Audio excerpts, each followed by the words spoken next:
She holds the birth certificate on a January morning in 1940, and her hand trembles, not from cold, but from the weight of choice.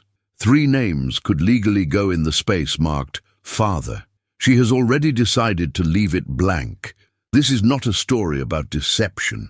It is a story about how one woman learned to survive by becoming invisible, and how that invisibility made her visible to 3 different men in 3 completely different ways. Her name was Eleanor, though she'd learned long ago that names were negotiable. She arrived in New York from a small town in Pennsylvania in 1936 with $47 and a suitcase that smelled like her dead mother's perfume.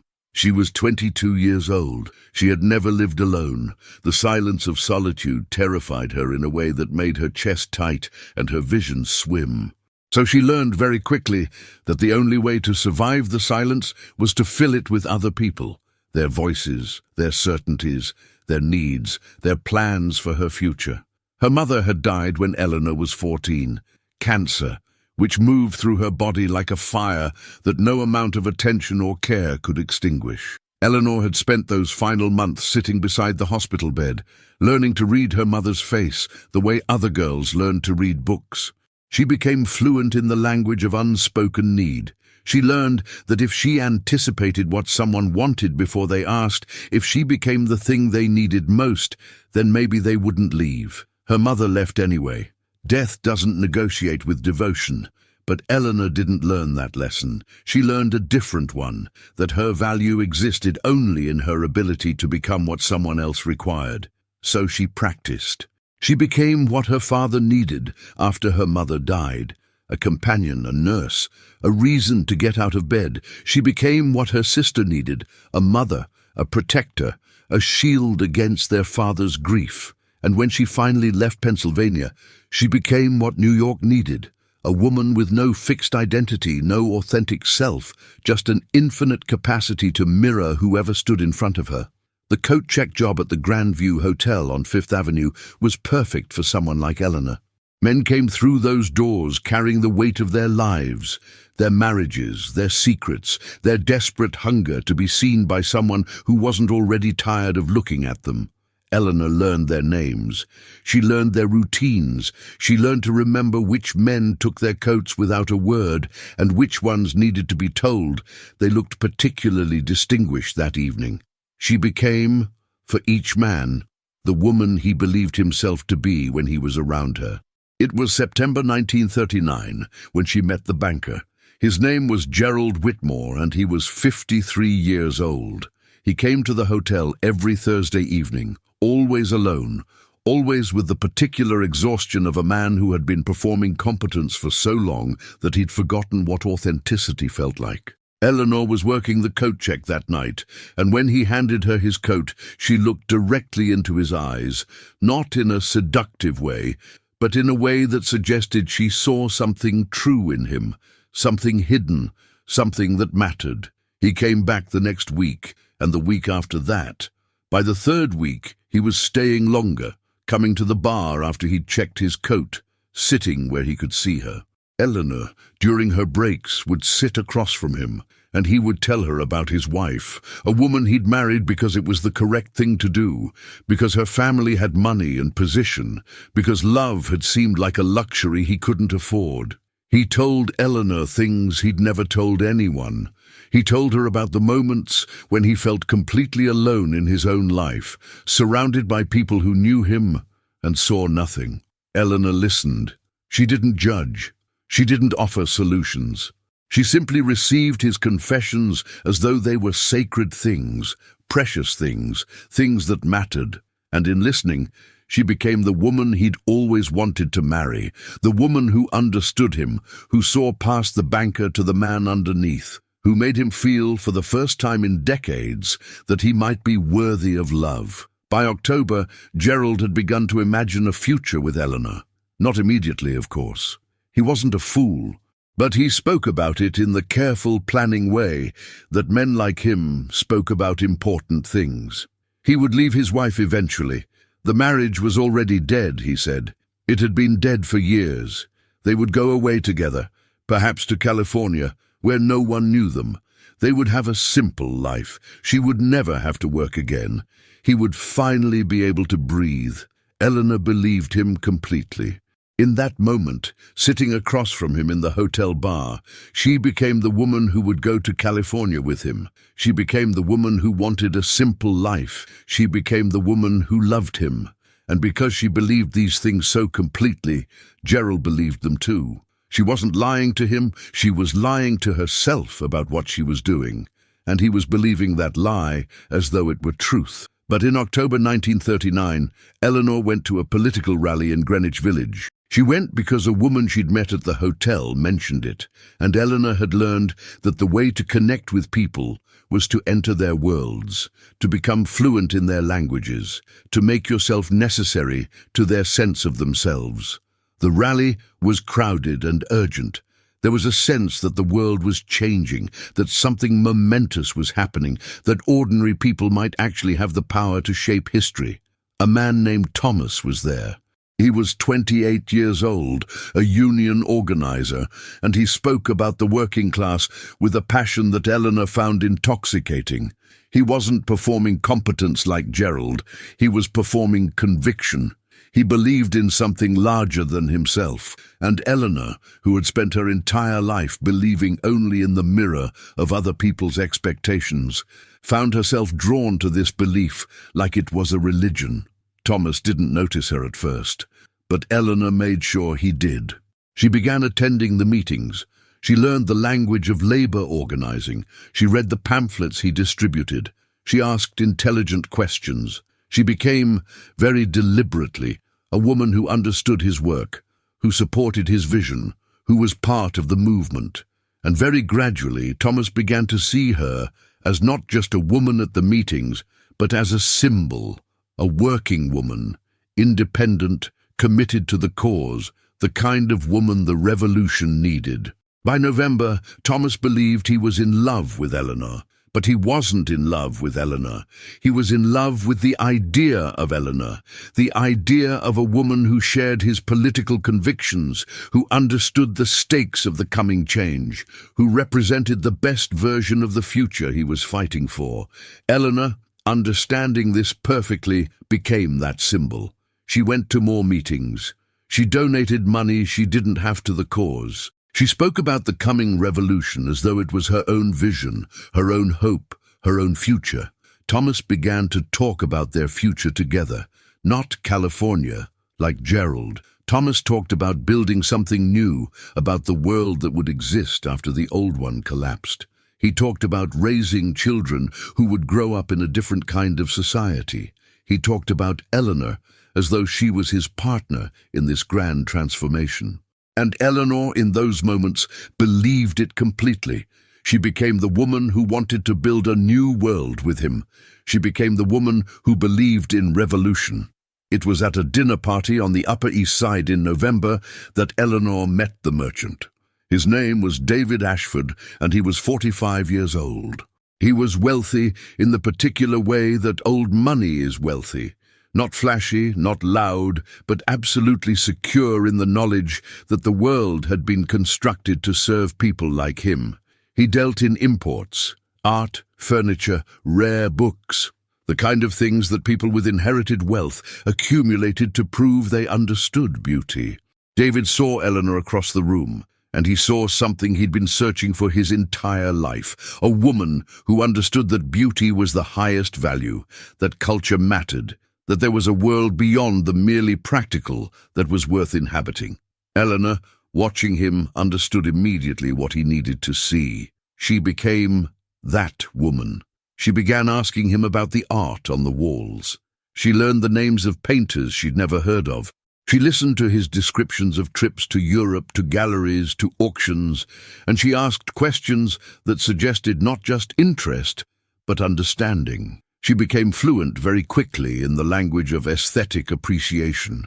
David, listening to her, believed he had finally found a woman who could be his intellectual and cultural equal, who could be the mother of his children and the partner in his refined life. By December, David had already designed their future in meticulous detail. He spoke about it as though it was already real, already decided. They would marry, they would live in Connecticut, in a house he was already imagining. They would travel to Europe. They would have children who would grow up understanding beauty and culture and the importance of maintaining standards. Eleanor would never have to worry about money. She would simply have to be the woman he believed her to be. And Eleanor believed it too. In David's presence, she became that woman completely. She became the woman who wanted to live in Connecticut. She became the woman who cared about European art. She became the woman who wanted to be a mother in a refined household. Each version of herself was authentic in the moment she inhabited it. Each version was a complete and total lie. It was late December 1939 when Eleanor realized she was pregnant. She knew this because her body told her, because the nausea that started in the mornings and the way her breasts felt tender and the way her entire body seemed to be reorganizing itself all pointed to a single, unmistakable fact. She was carrying a child. And in that moment, she faced a choice that should have been simple but wasn't. She could have chosen Gerald. The banker had the most resources, the most stability, the most ability to provide for a child. But choosing Gerald would have meant becoming that one version of herself permanently. And Eleanor had learned that the only way to stay alive was to remain multiple, to keep all her options open, to never commit to a single identity, because a single identity felt like a cage. She could have chosen Thomas. The organizer represented something true to her, something that actually mattered, the possibility of building a different kind of world. But choosing Thomas would have meant giving up the security that Gerald offered, and Eleanor had learned in childhood that security was survival. She could have chosen David. The merchant offered the most complete life, the most comprehensive future, the most detailed vision of who she could become, but all of it was predicated on her continued performance, on her ability to be exactly what he needed her to be forever. So Eleanor made a different choice. She chose all three of them. She told Gerald that the child was his. She told him in a quiet moment at the hotel bar, speaking softly about the future they'd discussed, about California, about finally being able to breathe. She told him that she was carrying their child, that this was the sign they needed, that they should leave immediately, that she couldn't wait any longer. Gerald's face underwent a transformation. He looked terrified and exhilarated at the same time. He began to make plans. He began to talk about leaving his wife. He began to imagine a child who would have his intelligence, his strength, his name. She told Thomas that the child was his. She told him at a union meeting, speaking about building the future together, about how the child would be born into a world that they would help create. She told him that this child represented everything they were fighting for, that this was the most revolutionary thing she could do, bring a new human into the world, a human raised with true principles, a human who would help build the new society. Thomas looked at her as though she was a saint. He began to talk about housing, about how the union could support them, about how they would raise this child with a different set of values than the capitalist world had taught. She told David that the child was his. She told him in his study, surrounded by the art he loved, speaking about how much she wanted to give him a son, how she wanted to be the mother of his child, how this child would carry forward his refined understanding of beauty and culture. She told him that she was already imagining what their child would look like, what schools they would attend, what futures were possible. David took her hands and kissed her forehead, and he began to make plans with the kind of meticulous detail that characterized everything he did. Eleanor, in those 3 moments, believed each version of the truth completely. When she was with Gerald, the child was definitely his. When she was with Thomas, the child was definitely his. When she was with David, the child was definitely his. She wasn't lying. She was fragmenting. She was becoming 3 women at once, each one complete, each one authentic, each one utterly convinced of a different reality. The pregnancy became public across 3 different social circles. The banker began setting up a bank account under a false name, money that no wife could trace, money that would be waiting for Eleanor and their child in California. The organizer began arranging housing, a room above the Union meeting space in the Lower East Side, a place where the three of them could live simply and authentically. The merchant began designing a nursery, selecting mahogany furniture, researching the best boarding schools in Connecticut, planning a future as detailed and beautiful as everything else he controlled. Eleanor received prenatal care from 3 different doctors. She told each one a different story about the father. With one doctor, she was a woman carrying her lover's child. With another, she was a woman building a revolutionary future. With the third, she was a woman who had finally found her place in the world, who would be a mother in the way that mothers were supposed to be mothers, refined, cultured, secure. She moved through the city like a ghost, appearing in different places, different identities, different futures. She would spend an evening with Gerald at the Grand View Hotel, planning California, drinking expensive wine, feeling like the woman he believed her to be. She would spend the next morning at a union meeting with Thomas, speaking about revolution, feeling the passionate conviction of a woman who believed in something larger than herself. She would spend the afternoon with David, looking at fabric samples for the nursery, feeling the profound satisfaction of a woman who had finally achieved the kind of beauty and security she'd always wanted. No one knew about the others. The banker didn't know about the organizer or the merchant. The organizer didn't know about the banker or the merchant. The merchant didn't know about the banker or the organizer.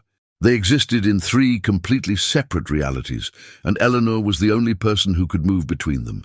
But moving between them was becoming increasingly difficult. She felt herself fragmenting further with each transition.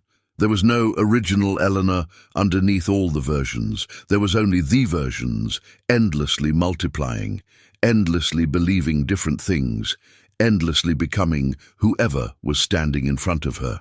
By December 1939, Eleanor's belly had begun to show. The pregnancy couldn't be hidden anymore. Gerald saw it and became even more convinced that they needed to leave immediately, that the child was real proof of their love, that California was the only answer. Thomas saw it and became even more committed to housing her safely, to making sure that the union took care of her and the child, to proving that a community could care for its members better than capitalism ever could. David saw it and became even more detailed in his planning, more convinced that this child would be the perfect addition to the refined life he was constructing. Eleanor had created something she couldn't undo. She had created 3 simultaneous realities, 3 complete and authentic versions of a future, 3 men who each believed they were going to be fathers. The lies were so deep, so complete, so thoroughly believed by everyone involved, including herself, that they had become indistinguishable from truth. The baby came in January 1940. It was a boy. Eleanor held him in the hospital, and she felt the weight of 3 futures collapsing into a single, impossible moment. The child was beautiful. He had the banker's forehead and the organizer's dark eyes and the merchant's delicate hands. Or maybe he just looked like a baby.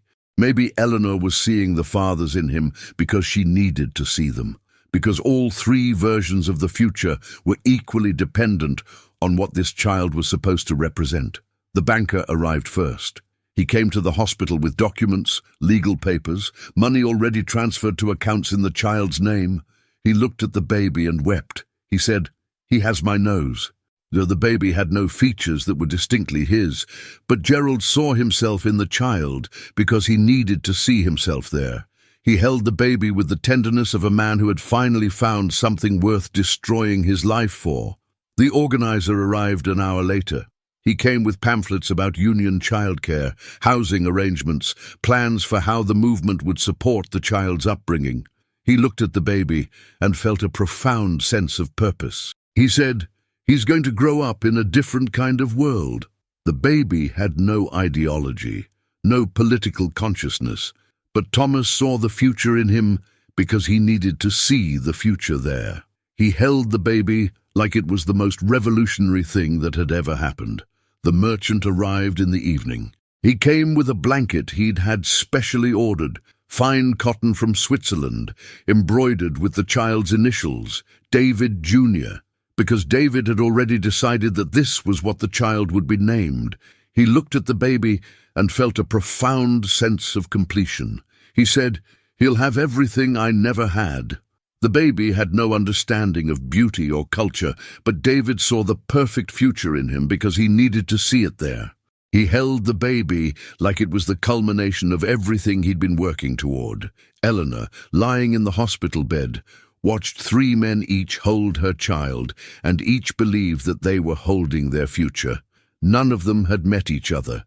None of them knew the others existed. The lie was perfect. The lie was complete. The lie was exactly what she needed to survive. But the cost was a child who belonged to everyone and no one. By June 1940, all 3 men were paying support for the child. The banker sent money through an intermediary, claiming the child as a dependent on his taxes, through an elaborate series of false documents. The organizer had arranged for the union to provide housing and childcare, making the child, in essence, a collective responsibility of the movement. The merchant paid for the finest pediatric care, insisting on the best doctors, the best nutrition, the best possible start to life. Eleanor had money from 3 sources. She had housing arranged through 3 different people. She had 3 different versions of her future, all of them active simultaneously, all of them demanding her presence, all of them believing something different about who she was and what she was doing. The baby had 3 fathers, all of whom were equally convinced of their paternity, all of whom were equally committed to his care and future. And Eleanor, who had created this impossible situation, found that she couldn't choose anymore. She was trapped in her own fragmentation. She had become so multiple, so distributed across 3 different identities, that there was no single self left to make a decision. Visitors came to the hospital. The banker would arrive in his expensive suit, check his watch, speak about the child's future with the confidence of a wealthy man who believed that money could solve any problem. The organizer would arrive carrying books about child development written from a Marxist perspective, speaking about how the child would be raised with proper consciousness. The merchant would arrive with gifts, fine blankets, imported toys, things of beauty that seemed entirely unnecessary for a newborn, but which he insisted were essential. Eleanor watched them from her hospital bed, and she felt a kind of vertigo, as though she was standing in 3 places at once, as though her body had become a geography that contained multiple futures, all of them equally real, all of them equally false. A nurse asked her finally, when the paperwork needed to be completed, "Who is the father?" Eleanor looked at the form. There was a space for a name, and she realized, in that moment, that she didn't actually know. She could trace back the timing. She could figure out approximately which man had been with her when conception likely occurred, but likely wasn't certain. And more importantly, the question of biological paternity had become almost irrelevant. 3 men had become fathers to this child. That was the only truth that mattered now. She left the space blank. The hospital administrator came to her room and said this wasn't acceptable, that a name was required for the birth certificate. Eleanor told them that she didn't know who the father was. She didn't say it as an excuse. She said it as a fact. The administrator suggested she think about it. Eleanor said she had thought about it. She had thought about it very carefully. The answer was still the same. She didn't know. This became a problem. The hospital couldn't issue a birth certificate without a name in the father's field. A social worker was assigned to her case. The social worker, a woman named Mrs. Patterson, sat beside Eleanor's bed and tried to help her remember. Which man had she been with most frequently? Which one was she sure about? Didn't she remember the date? Eleanor did remember dates. She remembered every date, but she also remembered that on one of those dates she had been with the banker, and on another she had been with the organizer, and on a third she had been with the merchant. And between all of these dates there was enough uncertainty that the question of paternity became meaningless. "I'm going to be honest with you," Eleanor told Mrs. Patterson. "I don't know, and I'm not sure I want to know." Mrs. Patterson looked at her with something that might have been pity or might have been judgment. "The child needs a father," she said. "The child has 3, Eleanor replied. In the end, a compromise was reached. Eleanor agreed to name the banker as the father on the birth certificate, partly because he had the most resources, partly because he had asked first, partly because she needed to make some decision, and it didn't actually matter which one she chose. The paperwork was completed. The birth certificate was issued. Gerald Whitmore was officially listed as the father of the child. But this wasn't the truth, and Eleanor knew it wasn't the truth. And more importantly, Eleanor wasn't sure anyone else knew the actual truth, including herself. Thomas, when Eleanor told him about the birth certificate, felt a particular kind of pain. He had believed that the child was theirs, that their revolution would be built on the foundation of this family. He had told the entire Union collective about the child. He had spoken about it as the future of the movement. And now, officially, the child was someone else's. He didn't leave Eleanor. He couldn't leave Eleanor. He had invested too much, emotionally, politically, personally. But something changed. He became less certain. He began to see Eleanor differently. He began to wonder if he had been a fool, if he had believed what he wanted to believe, rather than what was actually true. David, when Eleanor told him about the birth certificate, felt a different kind of pain. He had not expected to be replaced. He had designed the child's entire future. He had already arranged schools, already planned traditions, already decided on everything. And now, officially, the child was someone else's legitimate heir, someone else's connection to a future that David had imagined as his own. He also didn't leave Eleanor, but he became more controlling. He began to insist on spending specific amounts of time with the child. He began to speak about adoption, about legitimizing the child in some official way. He began to treat the situation as a problem that needed to be solved, a loose thread that needed to be tied up, a piece of incomplete business that offended his sense of order. Gerald, when Eleanor told him that the birth certificate had been completed with his name as the father, felt something that might have been pride or might have been terror. He was officially a father now. He had a child with a woman he wasn't married to, a woman his wife didn't know about, a situation that could destroy everything if it became public. But he was also, for the first time in his life, genuinely connected to something real, something that mattered, something that wasn't about performance or money or status. He held the baby and felt a weight of responsibility that was both crushing and essential. Eleanor left the hospital with her child, and she moved into the room above the Union meeting space because that was the housing arrangement that was most immediately available. But she didn't stay there. She moved between the 3 homes that had been arranged for her. She would spend time in the room with Thomas and the baby, telling him stories about the future. She would spend time in the hotel suite with David and the baby, pointing out the beauty of the furnishings, the quality of the light. She would arrange meetings with Gerald and the baby, showing him how the child was growing, how he was developing intelligence, how he was becoming the person Gerald had imagined.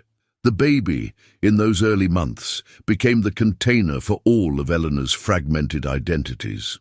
When she was with the banker, the baby was his child. When she was with the organizer, the baby was the future of the revolution. When she was with the merchant, the baby was the inheritor of beauty and culture. The baby himself had no consistent experience of his own mother. He had 3 mothers, in a sense, 3 different women with 3 different values, 3 different futures, 3 different visions of who he was supposed to become. By June 1940, 6 months after the birth, all 3 men had fallen into a pattern. The banker continued sending money and visiting occasionally, always careful, always looking over his shoulder, always aware that his wife could discover this secret at any moment.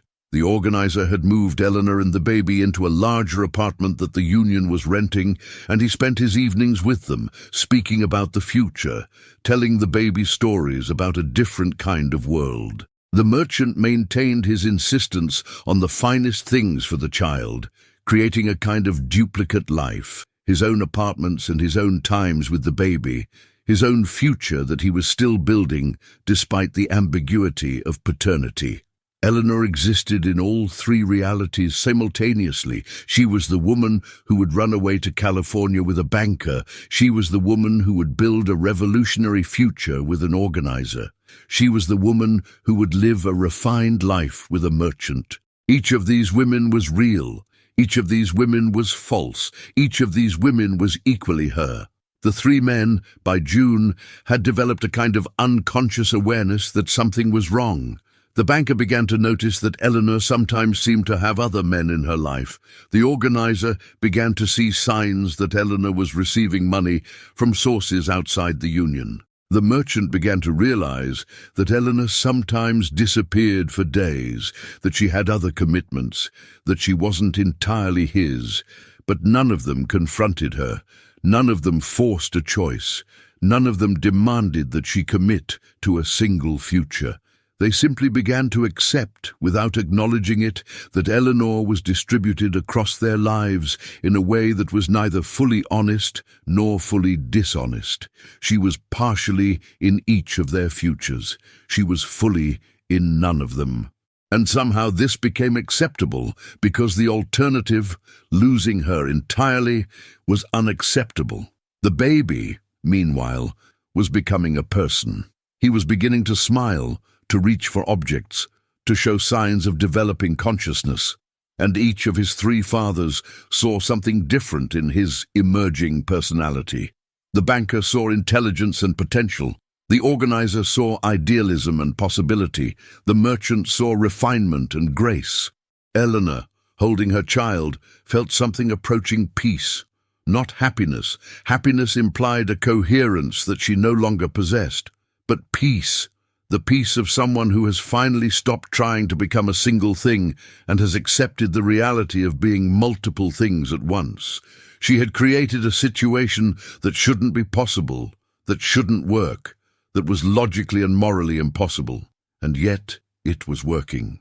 Her child had three fathers who loved him, even if they loved him for different reasons, even if they didn't know about each other, even if the love was built on foundations that were partly lies and partly truths that Eleanor herself didn't fully understand. She had asked a question that summer in a letter she wrote to a friend, a letter she never sent, a letter she kept hidden in a book where no one would find it.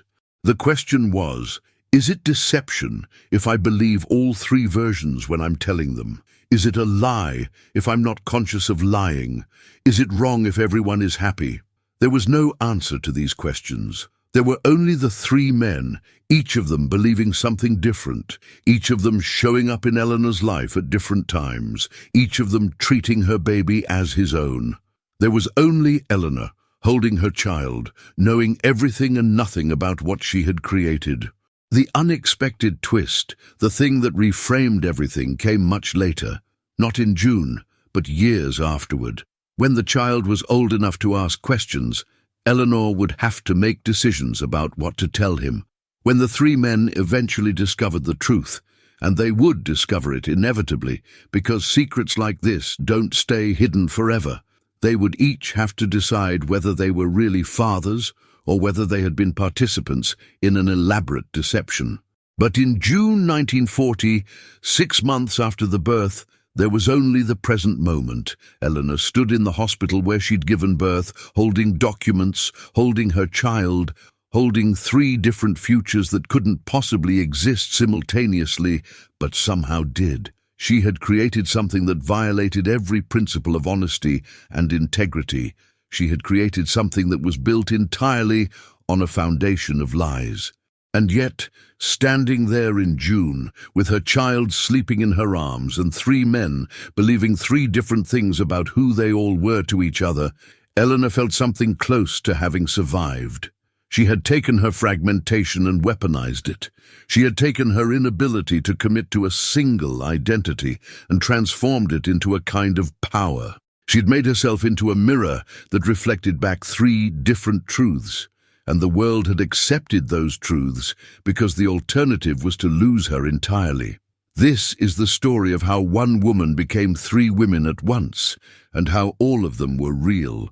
This is the story of how a child came to have three fathers, and how all of them loved him equally, though for different reasons. This is the story of how survival transformed into deception, and how deception transformed into a kind of truth that no one could quite name. But here is what Eleanor didn't know, what no one could have predicted, what would eventually transform everything. The three men, years later, would meet each other. They would discover the truth, and in that moment, the oldest would say something that would change everything. He would say, "I knew." The banker would know, the organizer would know, the merchant would know. They had always known on some level that there were others. They had seen the signs. They had ignored the signs. They had allowed themselves to be deceived because being deceived was preferable to losing Eleanor entirely. They had chosen to believe what they wanted to believe. They had constructed their own realities and called them truth. Eleanor hadn't deceived them. She had simply shown them how to deceive themselves. And they had taken that lesson and run with it, building entire lives on foundations of knowing and not knowing simultaneously. The child, years later, would learn that he had three fathers, and he would learn that all three of them had claimed paternity, knowing full well that they might not be biological fathers. They had become fathers anyway, because the choice to be a father was more important than the fact of biology. They had become fathers because Eleanor had shown them that identity was something you could choose, something you could construct, something you could make real through commitment and belief and the daily practice of showing up. This is not a story about a woman deceiving three men. This is a story about how four people, Eleanor, the banker, the organizer, and the merchant, constructed a shared reality that was built on lies but functioned as truth. This is a story about what happens when survival instincts transform into the capacity to remake reality. This is a story about how love and deception become impossible to distinguish from each other.